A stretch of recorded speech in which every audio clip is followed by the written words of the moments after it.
Marcus Ellery had barely stepped into the first-class lane when the flight attendant's arm cut across his chest like a barrier gate. "Sir, this line is for crew and premium passengers only." Her eyes skimmed his face, then dropped to the ground access lanyard hanging from his neck, as if it confirmed something she'd already decided. The terminal speakers cracked overhead. 5 minutes to captain's briefing. Around them, wheels clattered over tile, boarding lights glowed amber, and Marcus felt every second tightening like a vice. He offered his boarding pass. Steady, polite. "This is my seat." She didn't touch the pass, just repeated, colder, "You're in the wrong lane." A glint of metal, his executive ID, caught the light as he adjusted his jacket, but she didn't even look. From a few steps away, Noah Tran paused, watching. Marcus inhaled once, slow. The injustice hit first, but he refused to flinch. Have you ever witnessed a moment so unfair it made your chest tighten like someone being judged before they even spoke? By the way, where are you listening from tonight? Drop your country or city in the comments. I love seeing how far these stories travel. And if you're new here, make sure to subscribe so you don't miss the next chapter. All right, take a breath. Let's step back into the terminal, right as the tension begins to rise. The boarding area pulsed with a low mechanical hum, the kind Marcus knew by heart.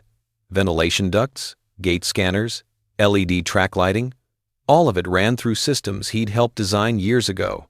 He had spent decades making sure passengers moved through these spaces safely, yet at this moment, none of that history mattered, not to the person standing between him and his seat. Claire's hand didn't just block him, it defined him. "Sir," she repeated, her voice firmer this time, "I asked for your actual boarding pass." He held it out again, same card, same calm grip. "This is my boarding pass." Her eyes didn't even travel down to read the name. Instead, they hovered on his jacket, plain navy, understated, and then flicked back up to his face with the smallest pinch of skepticism. "That can't be first class," she said. "Not like that." The words weren't loud, but they landed with the precision of a blade. Behind Marcus, a couple in business attire exchanged glances, the kind people make when they're relieved the inconvenience is happening to someone else. Marcus kept his tone level. "There's nothing wrong with the way I'm dressed." "I didn't say that," Claire replied, but her eyes disagreed. "I said it doesn't match the profile for a first passenger. People sometimes wander into this lane by mistake." That word profile hung in the air with a weight that didn't belong to clothing. Nearby, Noah shifted. He'd moved 2 steps closer without even realizing it. Something about the exchange bothered him the wrong way. He'd worked around airports long enough to sense when a situation didn't line up with the rules he knew. Marcus exhaled once, then reached into his inner jacket pocket. The motion was smooth, controlled a practiced businessman retrieving something for a presentation. When he pulled his wallet out, the thin edge of his executive metal ID caught the light. A sharp silver reflection shot across Claire's face.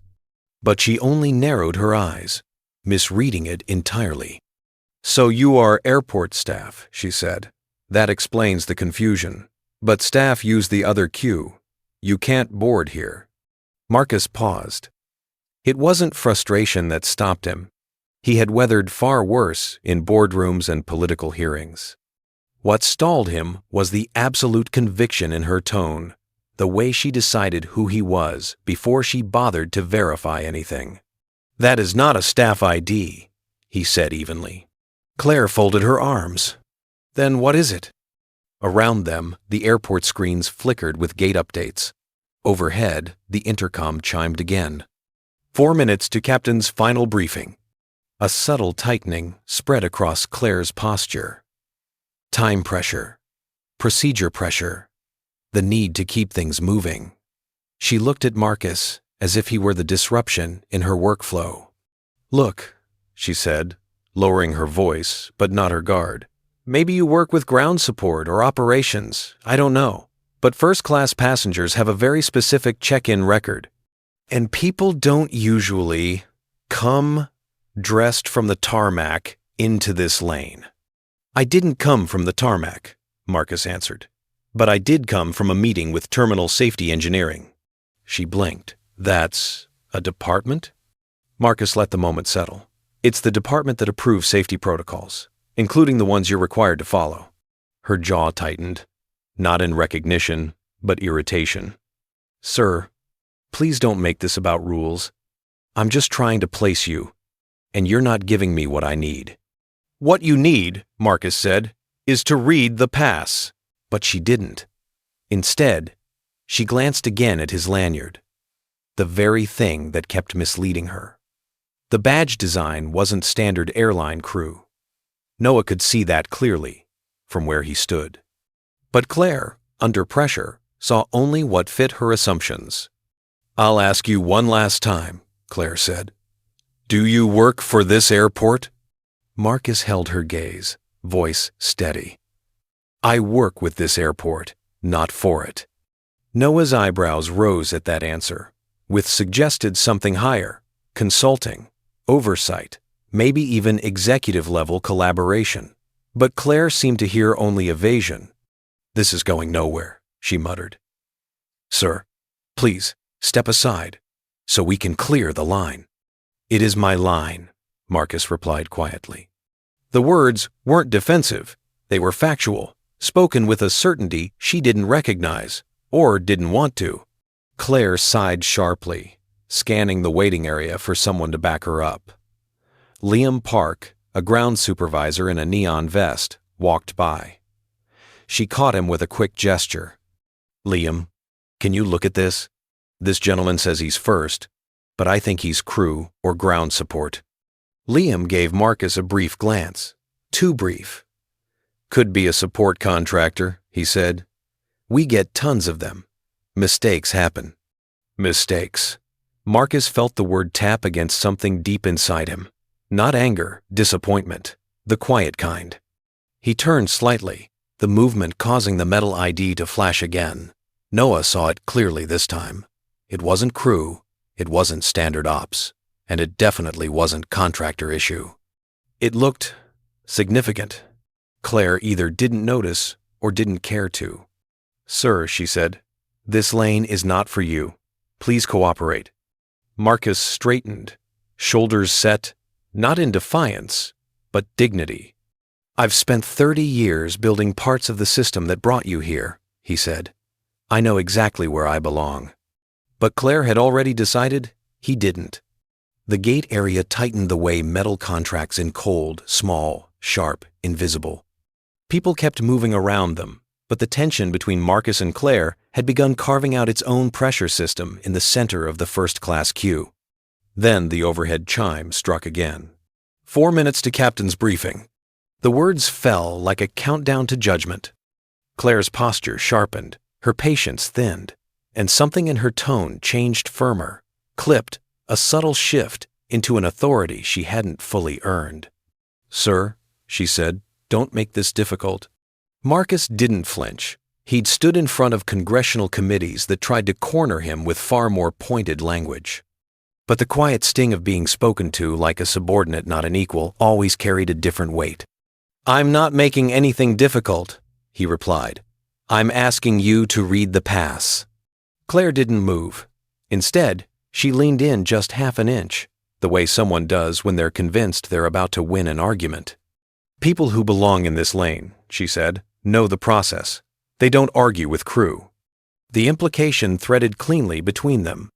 Men like you, people who look like you, people who stand like you. They argue. They resist. They don't know their place. Near the side rail, Noah lifted his phone, not to film yet, but to quietly open the internal livestream channel technicians sometimes used when something operational felt off. He didn't expect viewers. Maybe a handful. The counter popped up. 40. Marcus shifted his stance slightly, opening his shoulders the way he did before long board meetings. It wasn't dominance, it was composure. I understand the process better than you think, he said. Claire exhaled through her nose. Sir, I'm trying to prevent confusion. There is no confusion, Marcus answered, except the one you're insisting on creating. That was when the light hit the metal again, his executive ID, tucked just deeply enough to be missed by someone not looking for it. As he adjusted his jacket, The badge flared in a clean, bright streak. Noah saw it clearly this time. Claire didn't look at all. "You were coming from the tarmac, weren't you?" she pressed. "Support crew sometimes come through the wrong entrance. It happens." Marcus stared at her, not angry, deeply, painfully surprised. "I was coming from a meeting with Terminal Safety Engineering." "I don't know what that means," Claire snapped. "It means I've signed off on parts of this building," Marcus replied, "including the zone you're standing in." For a moment, Claire paused. The smallest hesitation filtered across her expression. She didn't understand what he meant, but she understood that he meant something. Then reflex took over. "Sir, please stop trying to elevate this." "Elevate?" Marcus echoed. "I'm telling you what I do." "Exactly," she said. "And you're still not answering my question. Do you work for the airport?" "I work with the airport," Marcus corrected. To Claire, that sounded evasive. To Noah, it sounded like a warning sign, because people who truly worked with the airport usually sat on panels, wrote regulations, or oversaw infrastructure. But the context was already contaminated by bias. A woman in business attire behind Marcus tapped her heel impatiently. "Can he just move? Some of us have flights." Claire seized on the support. "Sir, you're holding up the lane." "This is my lane," Marcus answered, calm but immovable. Claire stepped back as if the phrase offended her. "Not with that lanyard." Marcus's fingers touched the badge instinctively. "This lanyard doesn't tell you who I am." "It tells me enough," Claire said. The words were soft, but Noah felt them like a slap. Enough, as if appearance plus one misunderstood object created a full profile, a classification, a place to put a person. Marcus inhaled slowly, his chest rising, suit fabric stretching slightly over his shoulders. "Read the pass," he repeated, each word measured. Claire's jaw flexed, but she didn't lift her hand. She didn't even glance down. Instead, she turned slightly toward the gate door. "If you won't cooperate, I'll have to involve the captain." That triggered movement inside Noah's chest, a silent internal flinch. Things were escalating faster than made sense. He swiveled his phone subtly to capture the moment. The viewer count ticked up. 112, 167, 259. Claire didn't notice. "Why are you doing this?" Marcus asked quietly. "Because procedure matters," Claire shot back. "Procedure," Marcus said, "starts with verification." "And I did verify," she insisted. "I looked at you. I looked at your lanyard. I know what I'm seeing." "No," Marcus said. "You know what you expected to see." The silence that followed was thin, sharp, dangerous. More viewers poured into Noah's stream. Someone in the comments typed, "FA isn't even checking his pass?" Another wrote, "He's too calm for crew. Something's off." Claire stepped closer, her voice dropping into that low, directive register shaped by training and instinct and gender bias Marcus had heard before in boardrooms, usually aimed at men who were expected to comply simply because the tone demanded it. "Sir," she said, "I'm giving you one final chance to stand aside peacefully." Marcus didn't move. Not a millimeter. Not even when the crowd shifted behind him. Not even when the next boarding announcement buzzed overhead. He just said, in a voice that carried the weight of decades, "I've spent 30 years making these terminals safe. I know where I stand." Noah swallowed. He didn't know who Marcus was yet, but he knew one thing clearly. This situation was about to explode. The noise of boarding softened into something more muted, more intimate, as if the airport itself sensed the tension and dimmed around it. The conflict stopped expanding outward and instead tightened inward, drawing every breath and glance into a smaller, hotter circle. Marcus felt it immediately. People behind him had stopped shifting bags. The couple in suits wasn't whispering anymore. Even the soft whine of the jet bridge fan seemed to pull back, as though waiting. Claire angled her body slightly toward Liam, lowering her voice just enough that she believed Marcus wouldn't hear. But he did. So did Noah, who was inching closer with his phone held just casually enough to pass as normal. "I told you," Claire murmured. "He's giving me the same attitude we get from off-duty support crew. They push back when they know they're out of place." Liam gave a small shrug. "Just redirect him. Crew lanes aren't for them." Them. The word carried a weight that had nothing to do with staff categories. Liam didn't even realize what he was echoing. Or maybe he did, but he'd long stopped questioning it. Marcus kept his posture still, hands relaxed at his sides. On the surface, he was the picture of patience. Inside, he felt a familiar pressure, not anger. Not yet, but the dull compression of a man who'd walked into this moment 100 times, in 100 different forms. "Ma'am," he said quietly but firmly, "I can hear every word." Claire straightened, cheeks tensing. That wasn't, sir. Please don't take things out of context." "I'm not taking them anywhere," Marcus replied. "I'm standing exactly where my ticket says I should be." Noah swallowed. He'd seen situations go bad, flight delays, baggage meltdowns, gate arguments between stressed crew and confused travelers. But this wasn't that. This was something sharper, smaller, more personal, yet somehow more dangerous. Claire glanced at his lanyard again, clinging to the one detail that fit her assumption. "Look, if you're support staff, just say so. Nobody's blaming you. You might have come through the wrong checkpoint." "I didn't," Marcus said. Liam stepped in, trying to sound helpful. "Sir, airport employees can't board through first unless authorized. It's protocol." Marcus turned his head slightly toward him. "And are you aware of which protocols apply to terminal contractors?"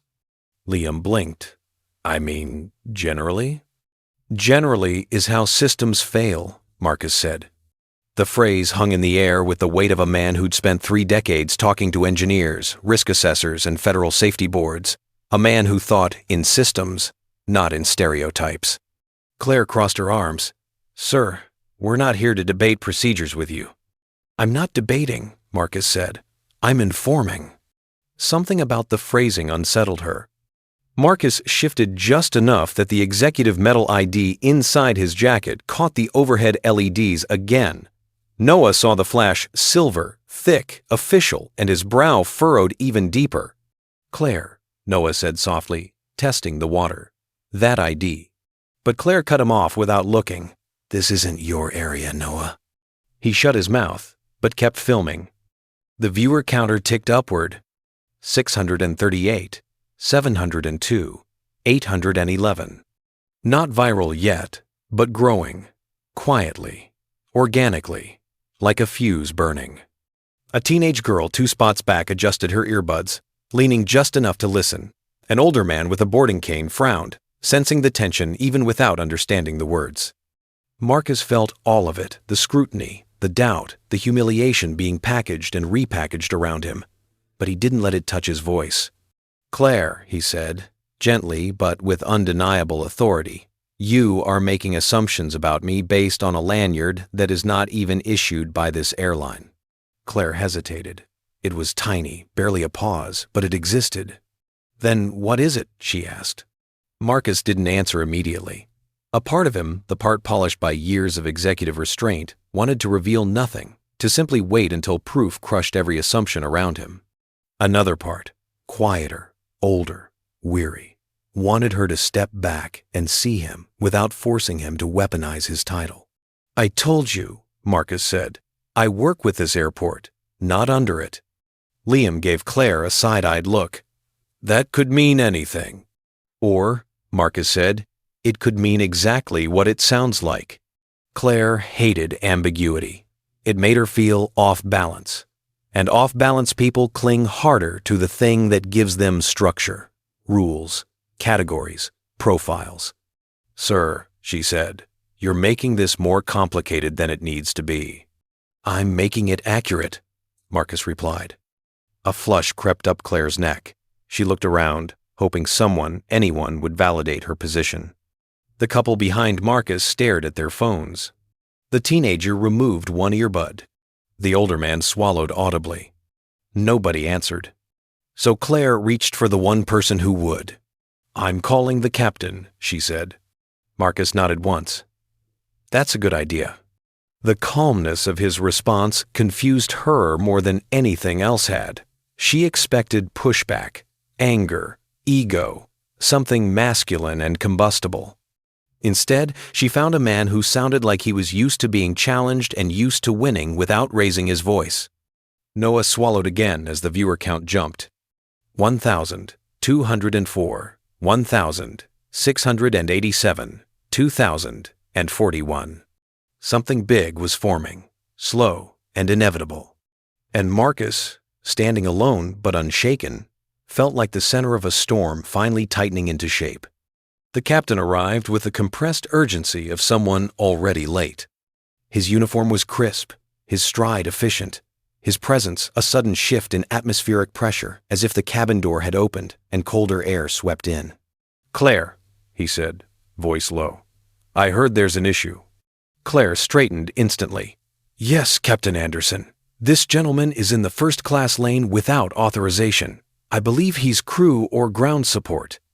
Captain Holt Anderson turned his gaze to Marcus. With that practiced, hierarchical, calm pilots often carried the calm that came from thousands of hours in command, a calm that said, "I decide what happens next." Marcus stood his ground. "Good morning, Captain." "Sir," Holt replied, polite but dismissive, "we don't have long. If your support staff, please step aside so we can get passengers boarded." It wasn't what he said it was, how quickly he said it. No manifest check. No glance at the pass. Only assumption. The live stream counter on Noah's phone jumped to 5,018. Marcus kept his voice level. "Why do you assume I'm support staff?" Holt gestured subtly at Marcus's lanyard. "Because that's a ground access badge, and ground personnel don't enter through first. It's policy." "That badge doesn't make me ground personnel," Marcus replied. Holt didn't blink. "Then what does it make you?" Behind the captain, a few passengers edged closer, drawn by the tension the way people are drawn to a storm cloud forming in real time. Marcus took a measured breath. Someone who has worked with this airport for more than 30 years. Holt's expression didn't shift, but something in his posture tightened. "Sir, I appreciate your experience, but we're dealing with an operational bottleneck. I need you to comply." There it was. Comply. A word Marcus had heard 1,000 times in 1,000 contexts. Always pointed down the hierarchy. Never up. The viewers noticed too. He didn't even check the pass? Captain just assumed. The guy sounds more level-headed than both of them. Marcus lifted his boarding pass again, not shaking, not pleading, simply offering it with dignity. "This is my seat. Read it." Holt didn't take it. At all. Instead, he angled himself diagonally, blocking part of the entrance. The move was subtle, but unmistakable, a physical barrier wrapped in institutional authority. Claire, emboldened by his stance, added, "Captain, I told him he's not cleared to board here." "Then he needs to move," Holt said. "We have procedures for a reason." Marcus's eyes darkened a shade, not anger, but disappointment. He had counseled airline boards, led infrastructure audits, rewritten runway hazard protocols. And yet, here he was, reduced to a misread silhouette in a crowded gate. "Captain Anderson," he said quietly, "do you make decisions without confirmation?" Holt stiffened. "I'm making a judgment call with the information I have." "You haven't sought any information," Marcus replied. Claire cut in. "Sir, please don't question the captain's authority." Marcus turned to her, voice controlled. "Authority is not the issue. Accuracy is." The line hit like a low thrum in the air measured, firm, unshakable. Holt's eyes flicked to the metal glint inside Marcus's jacket. That ID, what department issued it? Marcus paused. "A department that oversees safety at this very terminal." Holt hesitated. It was microscopic, half a heartbeat, a half-inch widening of his stance, but Noah caught it on video. So did the live stream audience. Captain looks unsure now. "Why won't they just scan his pass?" "This is making me uncomfortable." But Claire stepped in quickly, guarding the narrative. "Captain, he's stalling. If he were first class, the system would show it." The captain exhaled through his nose, the sound clipped. "Sir, if you are not a listed premium passenger, you cannot board through here. So I'll ask once more. Please move." Marcus didn't raise his voice. He didn't square his shoulders. He didn't even step closer. He simply said, "And I'll ask once more for you to verify before deciding." A beat, a breath, a fracture line across the captain's certainty. But the clock was ticking. From overhead, 3 minutes to captain's final briefing. Time pushed on him like a hand at his back. Holt snapped slightly, not in anger, but pressure. "We cannot hold this line. Officer Park, redirect him." Marcus looked him straight in the eyes. "Captain, you are about to enforce a decision you haven't checked." Holt hardened. "I've heard enough." But the live stream had only begun.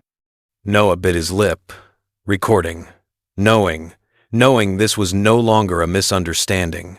This was a misclassification turning into a public decision that could not be undone. Claire folded her arms. Liam gestured for Marcus to move. Marcus didn't. He simply stood in the place his ticket had paid for, his history had earned, and his dignity would not surrender. And somewhere inside Holt Anderson's chest, something uncomfortable began to form. The air around Gate A12 changed subtly at first, then unmistakably. Not louder. Tighter. As if the terminal itself realized the balance of power had shifted, and now every sound clung to the edges of the moment. The clack of wheels, the hum of jet bridge vents, the sharp beeps of scanners clearing other passengers. Then came the overhead announcement, clear, metallic, urgent. 2 minutes to final captain's briefing. Captain Holt stiffened. 2 minutes was nothing. 2 minutes meant decisions made now would travel forward without the chance to be corrected. He glanced toward the jet bridge door, the place he was supposed to be, and then back at Marcus, the man standing exactly where Holt believed he shouldn't be. Claire sensed the crack in Holt's timing and moved in fast.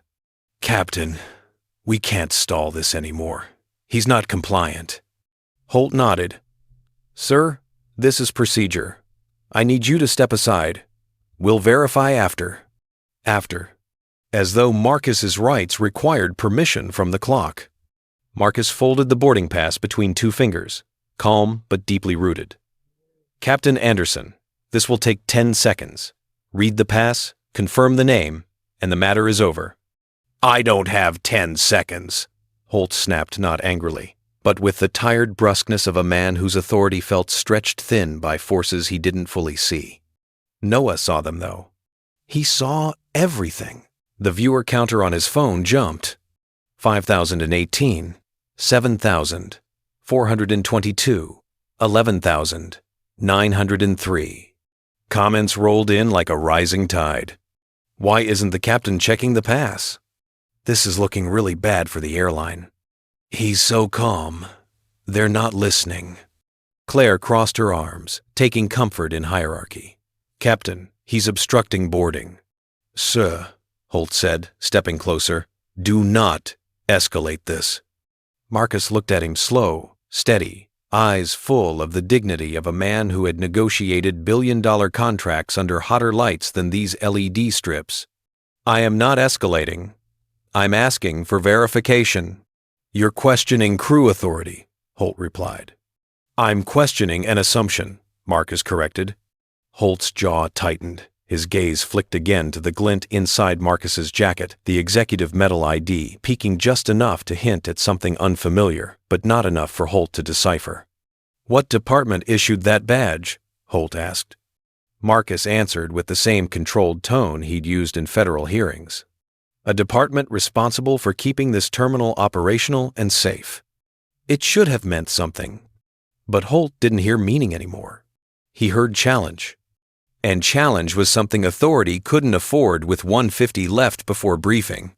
Claire leaned toward Holt. "Captain, I really think he's a contractor. They get these all the time." Noah shook his head behind the camera. "That's not a contractor badge." Marcus inhaled deeply, his chest rising. the fabric of his jacket stretching slightly. He wasn't trying to dominate the space. He was trying to hold on to the last inch of dignity it allowed him. Holt raised a flat hand. "Sir, this is not personal, it's policy."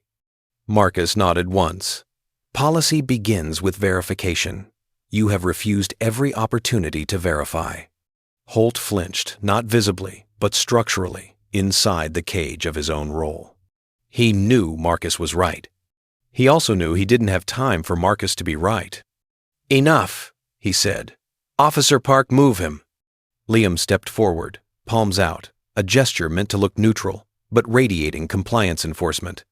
"That won't be necessary," Marcus said quietly, almost sadly. Claire scoffed. "Sir, the more you resist, the worse this looks." "Does it?" Marcus asked. "To whom?" "To everyone," Claire said, gesturing around them. And indeed, the passengers were shifting, some irritated, some uncomfortable, some simply desperate for the conflict to end. Social pressure pressed against Marcus's back like a wall. Noah winced. The viewers noticed too. Why's everyone blaming him?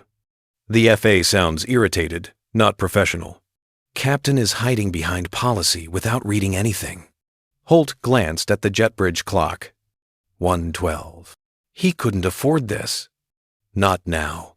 Not with a full flight behind him. "Sir," Holt said in a voice meant to end debates, "this is your last chance to comply voluntarily." Marcus's eyes were calm. Too calm. The calm of a man who had been here before, misread, misplaced, mislabeled. "I will not step out of the line I rightfully belong in," Marcus said. Holt exhaled, short, sharp, controlled. "Then you're forcing my hand." And with that sentence, the story tipped. Not because Holt believed he was right, but because the system behind him made it easier for him to act wrong than to take 10 seconds to be right. The livestream comments surged. "Oh no, this is about to blow up. Captain messed up big time." He still didn't read the pass. The air felt electrically charged again. And Marcus Ellery, the man who kept airports running, the man whose expertise sat beneath their feet and above their heads, stood alone in a shrinking circle of authority, bias, and impatience. The air around Gate A12 seemed to contract all at once, shrinking the space, tightening the noise, funneling every breath into a single tense axis. Then the announcement hit. 1 minute to departure lockout. All discrepancies must be resolved now. A metal click echoed from somewhere near the jet bridge, like a symbolic locking of options. Claire straightened. Holt squared his shoulders. Passengers shifted, restless, elbows brushing, impatience seeping forward as a collective push. The livestream counter on Noah's phone exploded. 12,000. 903 18,000. 441. 26,010. This was no longer a private dispute. It was a public event. Holt inhaled sharply. "Sir, this is your final request to move." Marcus responded with the steadiness of a man who refused humiliation without raising his voice. "Captain Anderson, you still haven't verified anything. You are making a decision blind." Claire snapped. "You're endangering the schedule for an entire flight."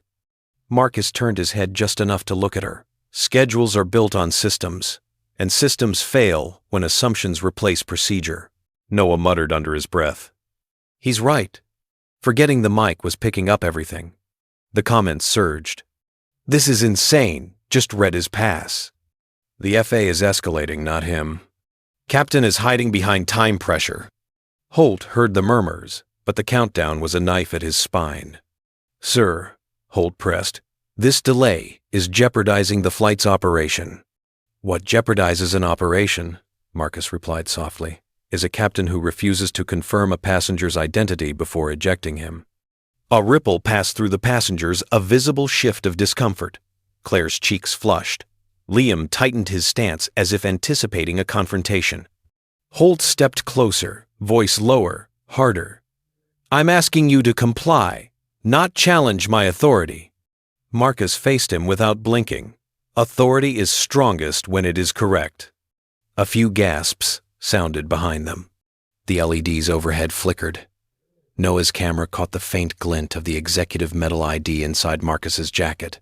The clearest flash yet, gleaming silver like a blade of truth trying to surface. Claire saw the glint this time and mistook it again. There, see? He is carrying a staff credential. Marcus looked at her, stunned by the persistence of her certainty. That is not a staff credential. Then what is it? She shot back. A symbol, Marcus said, of someone who has authority you haven't imagined. The viewers erupted. What does he do? That badge looks expensive. Captain's in trouble. Holt's patience thinned into something brittle. Sir, stop speaking in riddles. No riddles, Marcus said. I have told you you are assuming based on appearance, not information. Claire snapped. Captain, he's manipulating this. Just move him. Marcus lifted his chin, and for the first time, his voice rose not loud, but deep enough to cut through the room. Look at me, Captain Anderson. The statement hit like a gavel. Holt froze. Passengers stilled. Even Claire swallowed. Look, Marcus repeated, at the man you are about to remove from first class without checking his ticket. Holt's eyes flickered down to the pass, but only for a fraction of a second before he jerked them away, stubbornly refusing the truth, orbiting inches from his hand. The live stream hit 31,000. Marcus turned slow, deliberate, and faced Noah's camera directly. Is this, he said, voice calm but vibrating with truth, how your airline treats its passengers on record? Gasps broke across the gate, like ripples from a stone dropped into water. Comments detonated. He said on record, "Oh my God. Captain better check himself. This is gonna blow up on social media." Claire stepped forward, flustered. Sir, you can't speak into cameras. That's not allowed. But Noah lifted his chin. Actually, there's no policy against recording in public gate areas. The teenager in the back whispered, he's right. Holt's face reddened, not from guilt, not yet, but from pressure. Time pressure, crowd pressure, reputation pressure, and the creeping awareness that he no longer controlled the narrative. Sir, Holt said with forced authority, I'm giving an order. And I'm asking, Marcus countered, for transparency. Move, Holt insisted. No, Marcus said, firmly, steadily. Because the truth is simple. You don't want verification. You want compliance. The viewer count hit 39,800. A low rumble of shame and unease spread among the surrounding passengers, as if the oxygen itself carried moral weight. Marcus looked at Holt, eyes dark, with a kind of sorrow. You're afraid of being wrong, he said quietly. That's why you won't look. And for the first time, the captain's confidence cracked. The terminal had gone unnervingly still. Not silent, but held. As if the entire gate was taking one long, collective breath. The live stream number flickered upward like a fever. 39,000, 851,000, 267,000, 991, 81,000, 402. A digital crowd gathering faster than anyone at Gate 12 could comprehend. Captain Holt Anderson didn't see the counter, but he felt the weight of eyes real and virtual pressing against his spine. Claire stood beside him, arms folded so tightly her knuckles whitened. Liam hovered uncertainly, shifting his weight from foot to foot. Marcus remained exactly where he'd been from the start. A still point in a tightening gyre. Sir, Holt tried again. Voice clipped. Step aside. Marcus raised a hand, palm steady, stopping the captain cold. Captain Anderson, he said, each syllable landing with quiet authority. Before you attempt to remove me, I want you to say it, clearly, on record. Holt blinked. Say what? That you believe, Marcus continued. I am not a first-class passenger. The words sliced through the stale boarding air like a clean blade. Gasps broke from the surrounding passengers. Claire froze. Liam exhaled sharply. Noah felt the hair on his arms lift. The live stream comments detonated. He said it. "Captain can't dodge now. This is public. They're cooked." "Say it, Captain. Say it."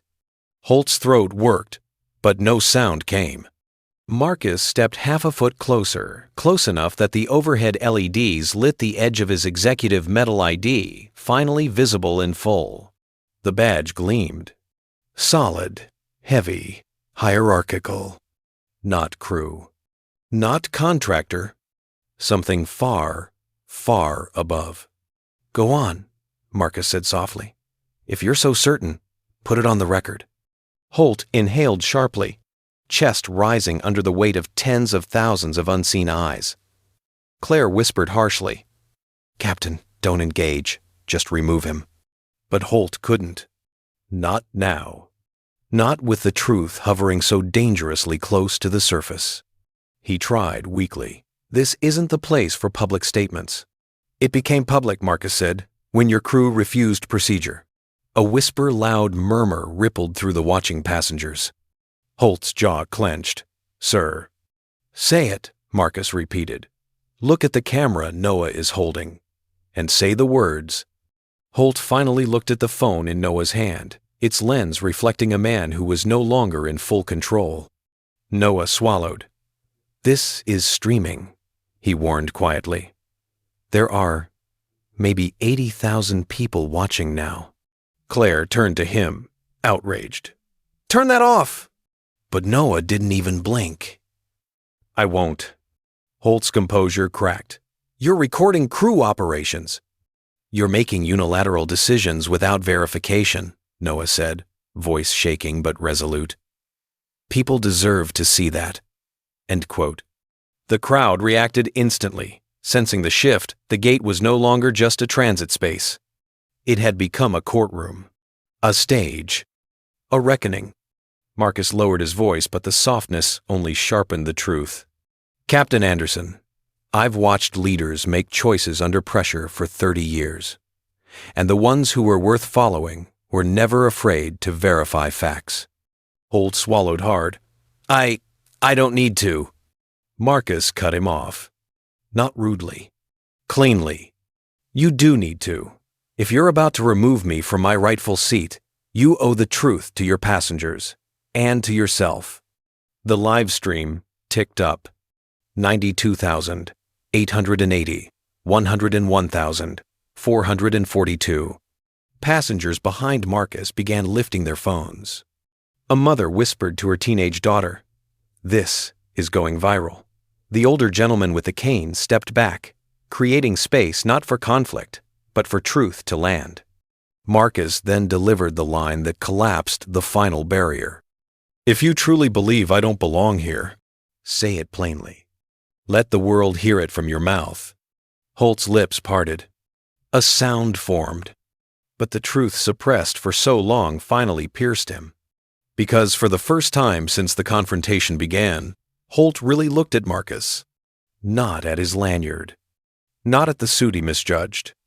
Not at the assumptions Claire fed him. He looked at the man, and he saw dignity, calm, history, a power not yet named. Something inside Holt faltered. He couldn't say the words. And silence, in front of 80,000 people, was a verdict. Claire stepped forward in panic. "Captain, do something." But Holt stayed frozen, caught between the system he served and the truth he could no longer ignore. Noah whispered to the camera, "Everything's shifting right now." And it was. It was about collapse. The collapse of certainty. The collapse of bias. The collapse of a system that had run out of excuses. In that quiet, cracking space, the story stumbled toward its reckoning, toward the wound that would soon be shared. For a long moment, no one moved. Not the passengers. Not Claire. Not Noah, whose hands were trembling around the phone. Not even Captain Holt Anderson, who stood rooted in front of Marcus like a man, suddenly unsure of the ground he was standing on. The live stream ticked upward. 101,000, 442, 129,000, 205, 142,880. But the crowd no longer mattered. Something quieter, heavier, more human had taken the room. Marcus stepped forward, not aggressively, not triumphantly, but with the controlled gravity of someone who had endured this moment before in 1,000 subtle forms. "Captain," he said softly, "look at the pass." Holt didn't move. So Noah did. He stepped between them, lifted his tablet, and pressed play. The recording showed everything. Claire dismissing the pass. Holt refusing to check. Marcus staying calm. The assumptions. The bias. The authority used like a hammer searching for a nail. The echo of Holt's own voice filled the gate area. "If he's support crew, he needs to comply.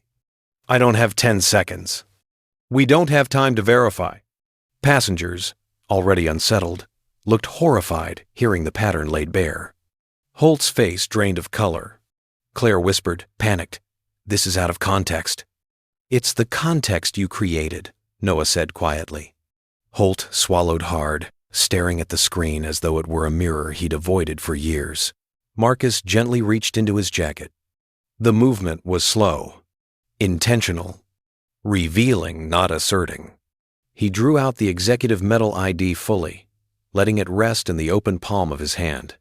The badge was heavy, polished steel, engraved, unmistakable. Holt's breath caught. Claire's eyes widened. Liam's mouth opened. The livestream comments exploded. "That's not a staff badge. That's executive level. Oh my God." Marcus didn't lift the badge like a weapon. He let it hang low, close to his body, as if showing it pained him more than hiding it. "I told you I work with the airport," he said quietly, "not under it." Holt stared not at the badge, but at Marcus. There was a crack in his expression now, something raw, unguarded, something old. "My father," Holt began, voice fragile. He was a runway mechanic. 35 years. Marcus stayed still. "He once tried to sit in first," Holt continued, shame creeping into his tone. "On a standby upgrade. They pulled him out of the line because he looked like he belonged in maintenance." Claire's breath caught. Holt's jaw trembled. He came home and said it was the first time he felt ashamed of his own uniform. The passengers around them grew still, listening. Marcus lowered the badge slowly. "I'm sorry that happened to him," he said. Holt's eyes shimmered, grief flickering behind them. "When I joined the airline, I told myself I would never repeat that, not on my watch." Marcus nodded, once slow, deliberate. "But you did." Holt closed his eyes. The truth broke something open in him. Not loudly, quietly. Like a hinge, long rusted, finally giving way. "I didn't see you," Holt whispered. "Not really." Marcus's voice softened even more. People rarely do. Claire stepped back, shaken not by Marcus's status, but by the mirrored cruelty of what her assumptions had recreated. Holt looked at Marcus with a mixture of shame, realization, and something deeper, a recognition that both of them had walked through the same wound, only from different sides of it. "You said I was afraid to verify," Holt murmured. "You were right." "Fear," Marcus replied gently, "has made many people misread men like me." The gate felt unbearably human now. Not a battleground, not a courtroom, just a place where two histories were laid bare. Holt swallowed hard. "I have wronged you." Marcus shook his head, not to deny the harm, but to steady the moment. "You repeated what was done to your father, and what has been done to men like me for generations." The captain's face fell. "And now," Marcus said softly, "you have the chance to stop it." It was the first crack of real justice. The beginning of the shift that would reshape the entire gate. Silence settled over Gate A. 12. Not the stunned silence from before, but something quieter, steadier, a silence made of breath, returning to human pace. Captain Holt Anderson wiped a trembling hand across his face. For a moment, he couldn't look at Marcus, not because he didn't want to, because he didn't believe he deserved to. Then, with a breath that sounded like a man choosing the harder road, Holt reached for his comm radio. "This is Captain Anderson," he said, voice rough. "Freeze all crew lane classifications at Gate A12. I'm requesting an immediate audit of passenger verification procedures and staff assumption protocols." Claire's head jerked up. "Captain what?" He didn't look at her. Effective immediately. The gate agents exchanged startled glances. A supervisor at the counter straightened. Noah's eyes widened. The livestream comments exploded. "System change? He's halting the policy? Live? This is historic." But Holt wasn't done. He tapped his badge twice, sending a priority ping to Operations Control. "Flag this gate for oversight review.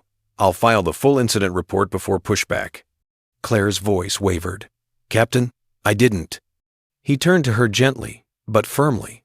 "We all need to see where we failed today." Her face fell, not in defensiveness, in realization. The gate had gone still again, but this time it was different. No tension, no confrontation, just air clearing.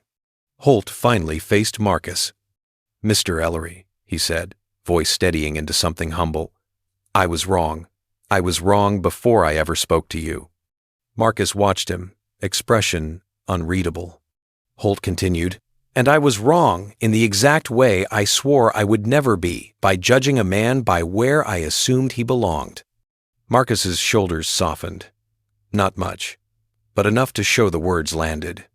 Holt swallowed. "I can't undo what I said, but I can change what happens next." The crowd behind them lowered their phones, sensing this moment was not for spectacle. Even Noah slowly pointed his camera downward. "You deserve privacy," he whispered. Marcus gave him a small nod of thanks.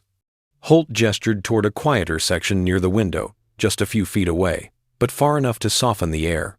The two men stepped aside, leaving the noise of the gate behind, like a door closing. In this smaller space, the truth felt less sharp, more human. Holt took a breath. "My father. He wanted me to become a better man than the ones who made him feel small." His voice cracked. "Today, I wasn't." Marcus's voice was low. "Being better isn't about never failing. It's about recognizing when you have." Holt nodded, eyes shining. "Thank you for saying that." Marcus reached into his jacket and lifted the executive metal ID. Not as a weapon, not as proof, but as a symbol. He placed it gently on the small boarding podium between them. The polished steel caught the warm terminal lights, glowing softly like a beacon rather than a badge. Holt stared at it, breath caught. "You didn't have to show this." "No," Marcus said softly, "but sometimes people need context to see beyond their assumptions." Holt's eyes lifted. "You work with the airport? In infrastructure?" Marcus nodded once. "Chairman of Ellery Aviation Infrastructure Group. We partnered on the last 2 terminal overhauls." Holt's face collapsed into disbelief and regret. "God, Marcus, I." Marcus raised a hand. "Titles don't matter as much as how we treat each other without them." Holt blinked hard. Then Marcus spoke the echo line, quiet, weighty, transformative. "Now you know who I am, but that was never the point." Holt closed his eyes. The sentence landed with full emotional force, the moral weight of every moment since Marcus entered this plane. When he opened them again, his voice was barely audible. "I will carry this with me, and I will make sure the system does too." Marcus nodded. "That's all anyone can ask." A boarding chime sounded far off, soft, almost respectful. The human storm had passed, and in the quiet that followed, 2 men stood together. Not captain and passenger, not authority and challenge, not assumptions and defenses, but 2 sons of fathers shaped by the same wound, finally choosing to break the pattern. The echo of the ID badge shimmered between them, like the final punctuation on a story that had needed closing for a very long time. What did this story stir in you? I'd love to hear your thoughts, your anger, your hope, your perspective. If the journey moved you, tap like, share it with someone who needs to hear it, and hit subscribe so you're here for the next moral dive. Your voice in the comments is what keeps these stories alive.